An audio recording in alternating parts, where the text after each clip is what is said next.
தூக்குங்க மெதுவாக, கண்ணை மூடிட்டு மெதுவாக தூக்கணும். நம்ம இடது கை யோனின்னு சொன்னாலே ஃபீமேல் பாகம், அப்போ இடது கை. ஓகே. ஒன்று அது என்ன, நீங்கள் என்ன மனுஷனுக்கு இடது பாகத்தில் ஃபீமேல் இருக்குது தெரியும்ல.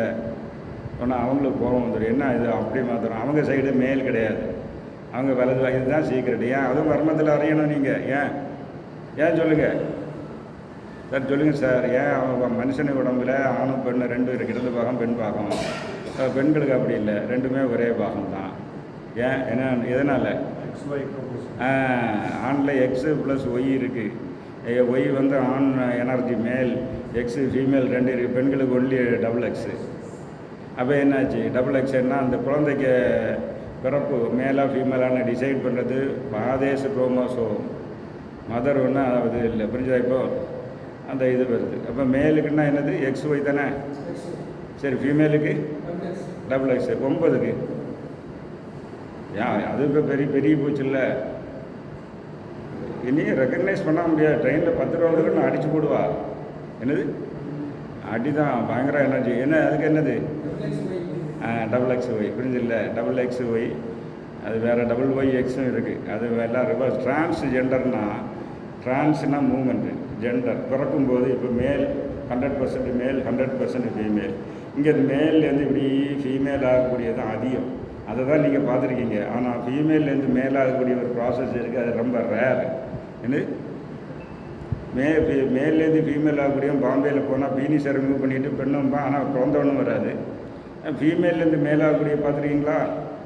அதே அறியணும். வருமானா பின்ன அப்படி ஒரு வருமானம் வந்துருந்தா அப்போ ஒன்று ஓடக்கூடாது.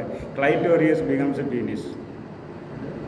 Clitoris becomes penis. என்னது கிளைட்டோரியஸ்னு பெண்களுக்கு இருக்குல்ல, பெண் பாகத்தில். அது தெரியாது. கல்யாணம் ஆகி இத்தனை வருஷம் ஆகி கிளைட்டோரியஸ்னால் என்னன்னு ஏதோ கிளிட்டோரியஸாக அது பெருசாகிடும். இவ்வளோ பெருசாகிடும். எவ்வளோ? கிளைட்டோரியஸ் இஸ் ஃபால்ஸ் பீனிஸ். புரிஞ்சுதா? அப்போ அது இப்படி ரெண்டு அதுக்கு பேர் தான் டிரான்ஸ்ஜெண்டர்னு பேர் வச்சுருக்கான். நம்ம ஆள்கள் என்ன இப்போ நிலைமை பேர் மாற்றி அது எங்கேயோ போகுது. எங்கே இப்போ என்ன பேர் வச்சுருக்கான்?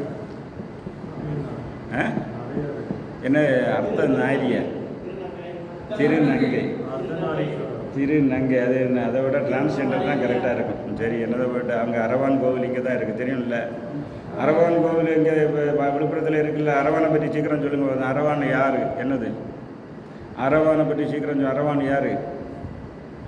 அதாவது பகவான் பற்றி மகாபாரத யுத்தம் வருது இல்லை.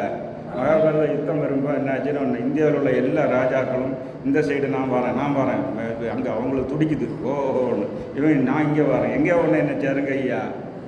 அரவான் வந்து கிருஷ்ணன்ட்ட கேட்குறாரு, என்ன நான் உங்கள் கூட வந்து சேர்றேன், சேர்ந்தா யுத்தத்தை 1 மணி நேரத்தில் முடிச்சு போடுவேன். இப்படி என்ன சொல்லுங்கள்? அரவான் பேசின பேச்சு என்னது சொல்லுங்கள்? தமிழ் வார்ஃபேர் அதில் இருக்குது. அதனால தான் நான் அரவானை பற்றி சொல்கிறேன். தமிழ் வார்ஃபேர் நீங்கள் சிலம்பம் பண்ணுறீங்கல்ல, அதுக்கு உள்ளது 1 மணிக்குள்ள முடிச்சிடுவியா? அப்போ வந்து அவர் இன்டர்வியூ பண்ணுறாரு. அவர் பகவான் இல்லை, 1 மணிக்கு இல்லை, எப்படி முடிப்பா சொல்லு. அது என்ன சொன்னது? அப்போ அவர் கிருஷ்ண பரமாத்தா ஓகே ரைட்டு 1 மணிக்குள்ள முடிக்கக்கூடிய ஆள் தான். அப்பாடா நீ முடிச்சிருவே, நீ இது பெரிய ஆள், முடிச்சிருவேன். நீ யுத்தத்தை 1 மணிக்குள்ள முடிச்சிருவேன். ஆனால் நீ யுத்தத்தில் வரேன், வேற ஒரு விவகாரம் செய்யணும். நம்பர் 1 ஒரு வீரனை தான் களபலி போடணும், நீ தான் நம்பர் 1ட்டான். போச்சுமா? அவருக்கு கிடைச்ச ரெக்கக்னிஷன். நீ யுத்தத்திலே போகணுன்னே ப்ரைஸை கொடுத்துட்டாங்க. விவேகானந்தா கேந்திரத்துலேருந்து கேடயத்தை தந்துட்டாங்க. அப்பாடா கேர்ள்ஸ் இல்லாமல் அவர் பெரிய சந்தோஷம் இல்லை. ஸ்ரீகிருஷ்ணன் வந்து சொல்கிறேன், நீ தான் ஏன் நம்பர் 1 வீரன், நீ 1 மணிக்குள்ள முடிக்கக்கூடிய திறமை உள்ளவன் தான். நான் வந்து அப்போ ஒன்றே மாதிரி ஒரு ஆள் தான் களபலிக்கு தேவை. இது களவெளி கொடுக்காரு. அதில் கடைசியாக ஒரு நாள் ஒரு 1 நைட்டு ஒரு பெண்ணை எப்படி என்ஜாய் பண்ண ஆசை, அதுக்கு தான் அவரே வேஷம் போட்டுட்டு வந்து பெண் வேஷத்தில் வந்து கழுத்தறிஞ்சி இப்போ இதாக இருக்குது. நமக்கு இந்த கதையில் தேவை. 1 ஹவரில் முடிப்பான்னு சொன்னால் அது உண்மை. கிருஷ்ணர் ஓகேன்னு சொல்லிட்டார். ஆமாம் நீ முடிச்சிடுவேன். பட்டு அவருக்கு ரொம்ப களியெல்லாம் அந்த சக்கரத்தை தூக்கி எறியணும், இதெல்லாம் முடியும். சினிமா நீங்கள் சினிமா 500 ரூபா கொடுத்து பிளாக்கில் டிக்கெட் எடுத்துகிட்டு போய் இருந்தோன்னா தொடக்கம் வந்துட்டு ஒரே சீன் கட்ட முடிந்ததுன்னா உடனே ஸ்க்ரீனை கத்தி எடுத்து எறிஞ்சு போடுவீங்கல்ல. ஸ்க்ரீனை கத்தி எடுத்து குளச்சல் நடந்தது. இத்தனை இடத்துல எம்ஜிஆர் கத்தி கீழே விழுந்துட்டு தலைவா வச்சுக்கணும் பெரிய கத்தி எடுத்து இப்படி இறச்சி கொடுத்தாங்க. ஸ்க்ரீனை டர்ன்னு கீறி இப்போ நடந்தது தான். ஸோ இது நான் குளச்சல் சினிமா தேட்டர் இப்போ கல்யாணம் ஒன்றும் ஆகிட்டு நடந்தது தான். ரைட்டு. இப்போ என்னாச்சுன்னா அரவான் வந்து ஏன்னா வார்ஃபயரை வந்து பெரிய டெக்னிக் ஆகி போச்சு. இப்போ வார்ஃபயர் வந்து சாஃப்ட்வேருக்கு போயிட்டு இந்தியாவை கண்டு ஏன் சைனா பேக் அடித்தான்னு சொல்லுங்கள் பார்ப்போம். சாஃப்ட்வேர் இந்தியா கண்டு சைனா பேக் அடிக்க தொடங்கிட்டான். மிலிட்ரிலாம் எடுத்து போனால் சாஃப்ட்வேரில் இவன் வந்து பெரிய இது சேட்டலைட்டை எல்லாம் விட்டு எல்லாத்தையும் கண்காணிக்கிறான். வார்ஃபயரில் துல்லியமாக பார்க்கக்கூடிய டெக்னிக் இருக்குது. அது போக பாம்பிங் எல்லாத்தையும் ரொம்ப அட்வான்ஸாக போயாச்சு. அதனால தான் இப்போ எல்லோரும் பயந்துடுத்துட்டு வச்சுட்டு இருக்கான். இப்போ வந்து ரஷ்யா நம்ம சப்போர்ட்டில் தான் உக்ரைன் அடிச்சுட்டு இருக்கான். இஸ்ரேலு நம்ம வார்ஃபேரை வாங்கி தான் அடிச்சு நம்ம ஆட்கள் அங்கே வேலைக்கு போகிறேன்னு சொல்லிட்டு யுத்தக்காரன் தான் போயிட்டே இருக்கான். ஏன்னு 1.5 லட்சம் பேர் 2 லட்சம் வேலைக்குன்னு சும்மா கூட்டிகிட்டு போகிறான். உண்மையிலே அவங்க தான் ரைட்டு. அதெல்லாம் விட்டுட்டு வருவோம். நமக்கு என்ன ஆச்சுன்னா வார்ஃபேர் தமிழனுக்கு அந்த ஒரு திறமை இருந்தது. தமிழனுக்கு உள்ள வந்து எல்லாத்துலேயும் நம்பர் 1, எல்லாத்துலேயும் நம்பர் 1, எல்லாத்துலேயும் நம்பர் 1. எல்லாத்துலேயும் இதான் வர்மா எனர்ஜி ஃப்ளோ எல்லாம் அவருடைய கண்டுபிடித்தம் தானே. லெமுரியா கான்டினென்ட்டை கண்டுபிடித்தோம். Okay right. இப்போ நம்ம வந்து மாயா இயந்திரத்தினுள் வாதப்பித்தக்க இது வந்து டிக்ரீஸ் பண்ணலாம். ஓகே, டிக்ரீஸ் பண்ணலாம். அப்போ இதை நீங்கள் நார்மல் பண்ணிட்டா எல்லா சொல்யூஷனும் அங்கே இருக்குல்ல. யோசனை பண்ணி பாருங்கள், எல்லா சொல்யூஷனும் இருக்கா என்ன? நீங்கள் வர்மா கிளாசிஃபிகேஷன் ஆஃப் வர்மா, வாத வர்மா, பித்த வர்மா, கப வர்மானெல்லாம் இருக்குல்ல. அதில் நீங்கள் இந்த வாதத்தை கூட்டால் குறைச்சாலும் அது இலகி போயிடும் இல்லை. ஆதார வர்மான்னு இருக்குல்ல, ஆதாரத்தை ஆக்டிவேட் பண்ண அது இலகி போயிடும் இல்லை. பஞ்சபூத வர்மான்னு இருக்குல்ல, ஆதார ஆக்டிவேஷனில் அது கனெக்ட் ஆகிருக்கு. எழுதிருங்க இல்லை. மூலாதாரம் எர்த்து. இப்போ மூலாதாரத்தை அது வந்து அது கசப்புக்கு கசப்பு தான் சாப்பிடணும்.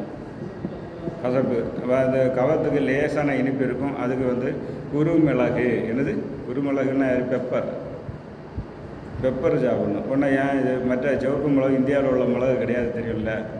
சிவப்பு மிளகு பிலிப்பைன்ஸ்லேருந்து கொண்டு இங்கே சேர்த்து விட்டது. அது வந்து ரத்தத்தை அவங்க சுண்டா வச்சிடும். என்னது ரத்தத்தை வந்து ட்ரை பண்ணி விட்டுரும். அதனால் குருமிளகு எவ்வளோ வேணாலும் சாப்பிட்லாம். அது கபத்தை கண்ட்ரோல் பண்ணும். அப்போ அதுக்கு பேர் என்ன? டேஸ்ட் மேனேஜ்மெண்ட்டு தானே. Taste management. சரி ரைட்டு, அது அப்படி இருக்கட்டும். இப்போ வந்து நீங்கள் அப்போ மூலாதார ஆக்டிவேஷன் பண்ணும்போது பஞ்சபூத கிளாஸிஃபிகேஷனில் மூலாதார வர்மத்துக்கு இது வந்து இலகி போயிடும் இல்லை. பஞ்சபூத கிளாஸிஃபிகேஷனில் எர்த்து ரிலேட்டட் வர்மம் இலகி போகுமா போகாதா? அதே மாதிரி மூலாதார வர்மம்னு அதையும் இலகி போயிடும் இல்லை. Through chakra activation, you can relieve the Adhara related varmas and Panjabhuta related varmas. Okay? அப்போ அது சரியாயிதா? சரியாயிடு. அப்போ வந்து இது என்ன? இனி வந்து நர்வஸ் சிஸ்டம்ன்றதுல என்ன? இப்போ இது நர்வஸ் சிஸ்டம் என்ன பஞ்சபூதம் கூட ஓடுது நர்வில். ஓகே, அப்போ நம்ம சரி ரைட்டு. அதெல்லாம் பட்டால் நம்ம சப்ஜெக்ட் வந்து டைம் பிடிக்கும். அதனால் நம்ம சீக்கிரமாட்டு நம்ம விஷயத்தை போயிடும். ஓகே, இப்போ நமக்கு இது போயிடலாம். Okay right. இப்போ வந்து மூக்குக்கு வரக்கூடிய பிரச்சனைகள், சைனஸ் இது, மூக்கு வலி, இந்த பிரச்சனையெல்லாம் தீர்க்கக்கூடிய நெர்வு வந்து ஆல் ஃபேக்டரி நர்வ்ஸ் போட்டுங்க. All factory nerves. அந்த ஆல் ஃபேக்டரி நர்வ்ஸ் எல்லா நாடிகளையும்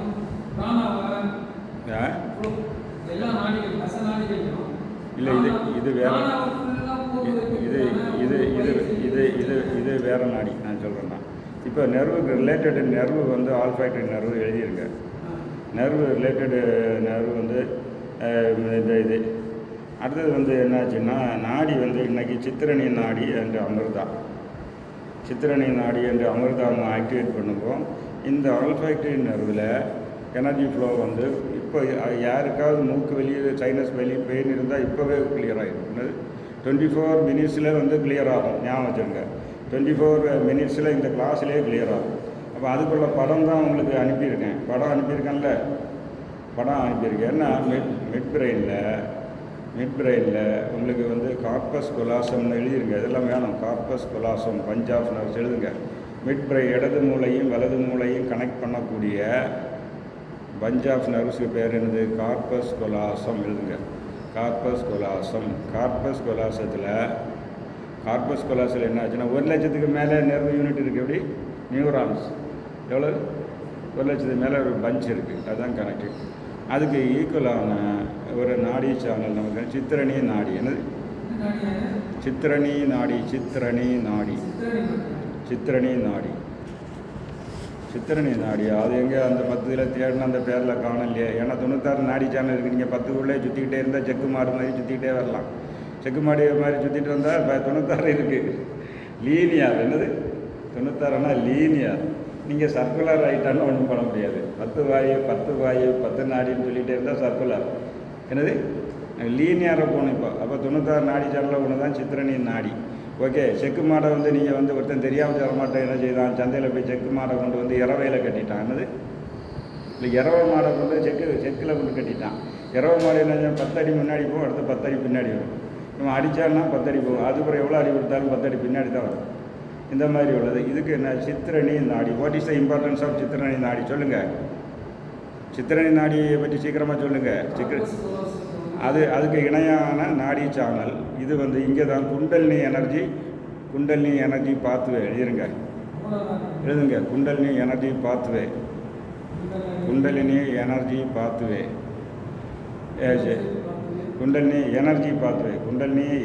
பாத்வே.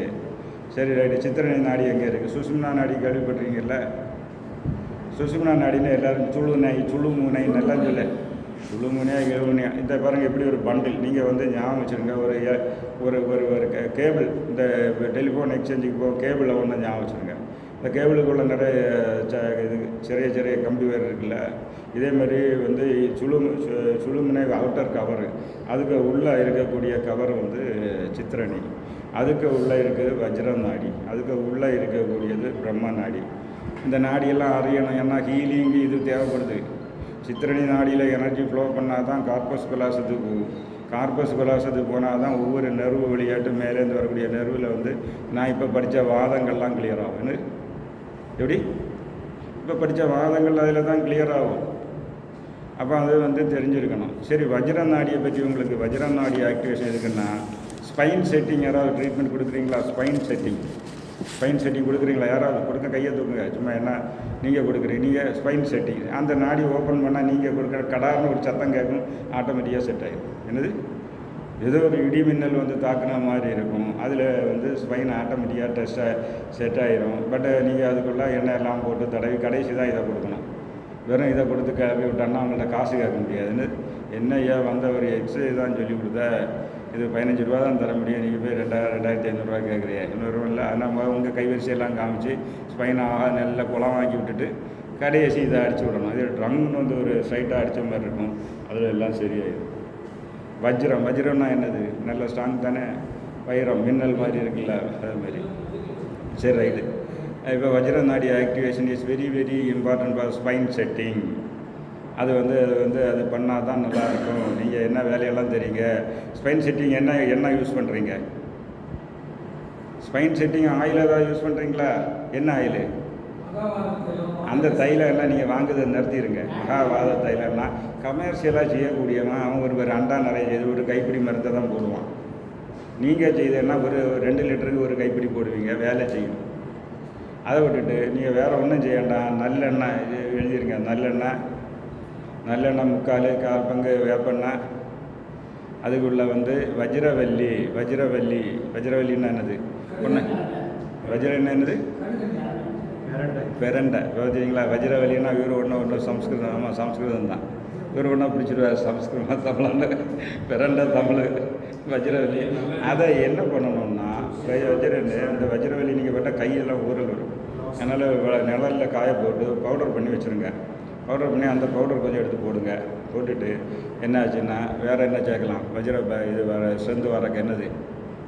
மாதுளம் தோடு இருக்குது தெரியுமா? மாதுளம் பழம் தின்னுட்டு தூர போட்டுருங்க. அதை வந்து நிழலில் காய போட்டு பவுடர் பண்ணி வச்சு 2யும் மிக்ஸ் பண்ணி இதையை வச்சு நீங்கள் என்ன தேய்ச்சிங்கன்னா அந்த மகாவாத தைலம் வாங்கன்னா ஒரு தைலம் வாங்க வேண்டாம். என்னது? அதை வந்து தேய்ச்சான்னா ஸ்ட்ரென்த் வந்துடும். என்னது? ஸ்பைனில் வந்து ஸ்ட்ரென்த்து வரும். மசில்ஸு ஸ்ட்ரென்த்து வேணும். ஒன்று சிலப்போ லூஸ் பண்ணணும்ல. இவருக்கு தான் மரக்கட்டை மாதிரி சில ஆள் பிடிச்சிட்ருக்கோம். லூஸ் பண்ணால் என்ன சேர்ப்பீங்க? அதுக்கு தான் முடக்கத்தான். அப்போ ஸ்ட்ரென்த்து கூட்டனா வஜ்ரவல்லி ப்ளஸ் இந்த ஸ்ட்ரென்த்தை வந்து ஃப்ளெக்சிபிலிட்டி உங்களுக்கு ஆட் பண்ணோன்னா அந்த வஜ்ரவல்லியை மாற்றிக்கிட்டு முடக்கத்தானே போட்டால் ஃப்ளெக்சிபிலிட்டி அது வந்து அப்போ நீங்கள் கடையில் வாங்குறது நிறுத்துங்க. ஏன் நான் சொல்லுவேன்னா அது கமர்ஷியலாக செய்ய விட நீங்கள் எது செய்தால் அது உடனே வேலை செய்யும். உடனே வேலை செய்யும். ஓகே, ஸ்பைன் செட்டிங்கு அது வேலை செய்யும். வஜ்ரவல்லி and மாதுளை and மாதுளை powder என்ன ரேஷியோ? பாருங்கள், ரேஷியோனால் நீங்கள் ஈக்குவலாக போட்டாலும் ஒன்றும் இல்லை, கொஞ்சம் முன்ன பின்ன இதெல்லாம் நீங்கள் ப்ராக்டிக்கலாக நீங்களே டெவலப் பண்ணியிருப்பீங்க. உங்களுக்கு அனுபவத்தில் டெவலப் ஆகிடும். அந்த எண்ணெய் எத்தனை தடவை தேய்க்கிறது, வந்த பேஷண்ட் சொல்லுவான் 2 நாளில் சரியாச்சு, 5 நாளில் சரியாச்சு. அப்போ நீங்கள் டெவலப் பண்ணால் 2 நாளில் சரியாகும். இப்படி நீங்கள் நுண்ணிய நூற்பர கல்பினும் தாம் தம் உண்மை அறிவையே மிகவும் எழுதி வச்சுருங்க. ஜீனியஸ் உங்களுக்குள்ளே உள்ள ஒரு இன்டெலிஜென்ஸ் இருக்குது, அதை அப்ளை பண்ணணும். என்னது டேட்டா நான் சொல்கிறேன்ல, டேட்டா தானே, டேட்டா பேஸ்.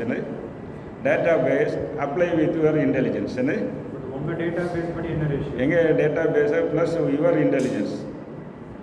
இன்டெலிஜென்ஸ் அப்ளை பண்ணணும். இல்லை இதுதானே நம்ம பரம்பரை வருமானிக்கு உள்ள குழப்பம் இதுதானே. ஏன்னா தாத்தா சொன்னார், அந்த படத்தை நான் வச்சுருக்கேன்.